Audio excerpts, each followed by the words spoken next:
যারা এখনো গণহত্যাকারীদেরকে সহযোগিতা করে যাচ্ছে, এই গণহত্যাকারীদের বাংলাদেশে ফিরিয়ে না দেওয়া পর্যন্ত তাদের সাথে কোনো সুসম্পর্ক হতে পারে না। আমরা বর্ডারের ওপার থেকে শুনি শেখ হাসিনা বাংলাদেশে আসতে চায়। আওয়ামী লীগের বিভিন্ন নেতারা সাক্ষাৎকার দিচ্ছে, বিভিন্ন জায়গায় তারা বাংলাদেশে আসতে চায়।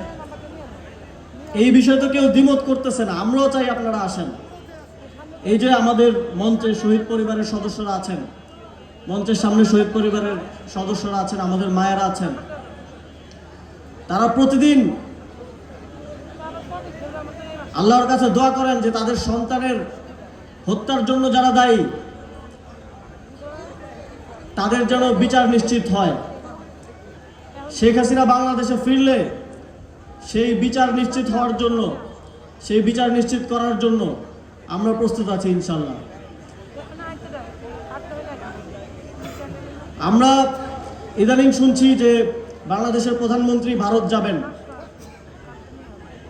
আমরা স্পষ্টভাবে বলতে চাই, জাতীয় নাগরিক পার্টি মনে করে জুলাই গণঅভ্যুত্থানে গণহত্যার জন্য দায়ী যারা এখনো ভারতের আশ্রয়ে আছে, যারা ভারতের আশ্রয়ের প্রশ্রয়ে এই সাক্ষাৎকার, তারপরে প্রেস ব্রিফিং করে যাচ্ছে, এবং সর্বশেষ ওসমান হাদির খুনিরা যারা ভারতের হাতে বন্দী অবস্থায় আছে, তাদেরকে বাংলাদেশের মাটিতে ফেরত না দেওয়া পর্যন্ত প্রধানমন্ত্রী যদি ভারতের মাটিতে পা রাখেন, এইটা এই দেশের জনগণের সাথে গাদ্দারি হবে।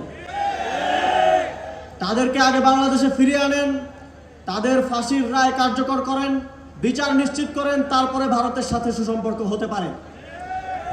যারা এতদিন এখানে ফ্যাসিবাদ টিকিয়ে রেখেছিল, যারা এখনো গণহত্যাকারীদেরকে সহযোগিতা করে যাচ্ছে, এই গণহত্যাকারীদের বাংলাদেশে ফিরিয়ে না দেওয়া পর্যন্ত তাদের সাথে কোনো সুসম্পর্ক হতে পারে না।